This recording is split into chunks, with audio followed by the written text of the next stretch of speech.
অন্যান্য যে ব্যবসাগুলি যাতে সহজে করতে পারে, ইনকর্পোরেশন থেকে আরম্ভ করে সবকিছু কিন্তু আমরা সহজ করার ব্যবস্থা করতেছি। তারপরেও যদি এই বিসিসিআই এর সাথে বসে আপনাদের যদি কোনো পরামর্শ থাকে, আমরা আপনাদেরকে নিয়ে কাজ করব। সেটা আপনাদের ইজ অফ ডুইং বিজনেস হোক বা যে কোনো জিনিস হোক, আমরা মনে করি যে এটা আমরা অ্যাড্রেস করতে সমর্থ হব। আমাদের বাণিজ্য মন্ত্রণালয়ের সকল উদ্যোগ সফল হবে আপনারা যদি সফল হন। আমাদের দায়িত্ব আমাদের দেশের উদ্যোক্তাদের সফল করা। আমরা দায়িত্ব নিয়ে কাজ করছি যাতে আমাদের মার্কেট অ্যাক্সেস হয়, আমাদের দেশের যারা রপ্তানি করে তাদের জন্য জানি বিভিন্ন দেশে কোনো প্রতিবন্ধকতা না থাকে। আর আরেকটা জিনিস, আগে আমদানিকে গুরুত্ব দেওয়া হতো না। আমরা কিন্তু নতুন সরকার দায়িত্ব নেওয়ার পরে রপ্তানিকে যেভাবে গুরুত্ব দিচ্ছি, আমদানিকেও গুরুত্ব দিচ্ছি। আপনি বলবেন যে আমদানিকে কিভাবে গুরুত্ব দেওয়া হলো? আমদানিকে আমরা গুরুত্ব দিতে যাচ্ছি যে সিঙ্গেল কান্ট্রির উপরে আমরা ডিপেন্ডেন্ট হতে চাচ্ছি না। যেমন Germany is our close friend since our independence. So if we are importing something from other country, we can import from Germany, we can import from UK. They are our largest trading partner. Sometimes German goods are expensive, but when you see the economic life, it becomes cheaper. Alternative জায়গা থেকে আনলে 5 বছরের life থাকবে, আর German থেকে আনলে একটা machine 25 বছর চলবে। So if you see economic life, then you will not find it expensive. So আমরা এইভাবে আমাদের এক্সপোর্ট বাস্কেট যেমন আমাদের ডাইভার্সিফাই করতে হবে, বিভিন্ন মার্কেট অ্যাক্সেস করতে হবে, একইভাবে ইম্পোর্ট পোর্টফোলিওটাও আমাদেরকে ডাইভার্সিফাই করতে হবে। আমি মনে করি যে বাংলাদেশের সাথে অন্য যে কোনো দেশের দুইটা জায়গায় পার্থক্য। এক, আমাদের উদ্যোক্তা। আমাদের উদ্যোক্তারা যত সাহসী, যত দ্রুত সিদ্ধান্ত নিতে পারে, যত দ্রুত রিফর্ম করতে পারে, বাইরে আমাদের আশেপাশে কোনো দেশে আপনি এরকম পাবেন না। এক জেনারেশনে বাংলাদেশ আজকে মানে একেবারে জিরো রিজার্ভ, একেবারে ধ্বংসপ্রাপ্ত একটা দেশ।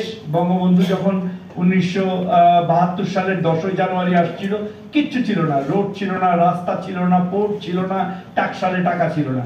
সেইখান থেকে তার সুযোগ্য কন্যা মাননীয় প্রধানমন্ত্রী জননেত্রী শেখ হাসিনা বাংলাদেশকে কিন্তু এখন একটা আশার জায়গায় নিয়ে আসছে। এখন কিন্তু আমরা মানে মানুষের কাছে যে সহায়তা চাই না, আমরা বিজনেস পার্টনারশিপ চাই in the same level. So এটা কিন্তু একটা অনেক বড় অ্যাচিভমেন্ট, এবং এটা পসিবল হয়েছে আমাদের এই উদ্যোক্তাদের জন্য, এই ব্যবসায়ীদের জন্য।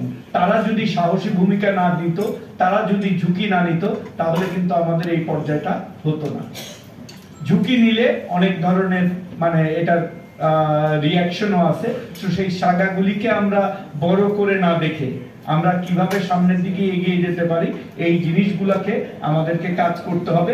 এবং আমি মনে করি বিসিসিআই এবং আপনারা যারা বিভিন্ন চেম্বার রিপ্রেজেন্টেটিভ আছেন, বিভিন্ন অ্যাসোসিয়েশনের রিপ্রেজেন্টেটিভ আছেন, সবগুলো অ্যাসোসিয়েশন, একটা কথা আজকে আসছে যে কি বলবো না, অ্যাসোসিয়েশনের বাধ্যতামূলক করা ঠিক কিনা। আমি মনে করি যে বিজনেস রেজিস্ট্রেশনের পরেই তার প্রথমে যাওয়া উচিত হলো ওই অ্যাসোসিয়েশনে, যে আমি এই যে ব্যবসাটা করতে যাব, এই করতে কি কি প্রতিবন্ধকতা, এই করাটা ঠিক হবে কিনা, এটা কিন্তু করবে হলো ওই অ্যাসোসিয়েশন। এবং অ্যাসোসিয়েশনগুলোকে অনুরোধ করবো, যেহেতু এটা বাণিজ্য মন্ত্রণালয়, আপনারা শুধুমাত্র প্রবলেম নিয়ে আসবেন না, সাথে সলিউশন নিয়ে আসবেন। সবচেয়ে বড় কথা, সেলফ রেগুলেটরি অর্গানাইজেশন এসআরও হিসাবে অ্যাসোসিয়েশনগুলো কাজ করতে হবে।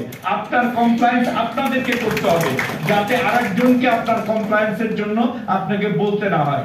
একজন অসৎ ব্যবসায়ীর জন্য ওই কমিউনিটি ব্যাড নেম ক্রিয়েট করে। একটা রানা প্লাজার কথা কিন্তু আজকেও আমাদের শুনতে হচ্ছে।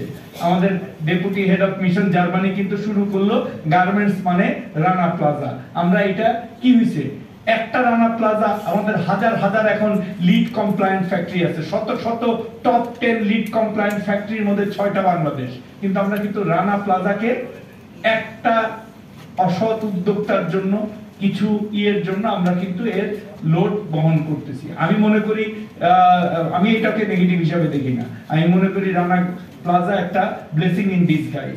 এটা না হলে আজকের যে কমপ্লায়েন্স, আজকের যে লিড সার্টিফিকেট ফ্যাক্টরি, এই জিনিসগুলা কিন্তু হতো না।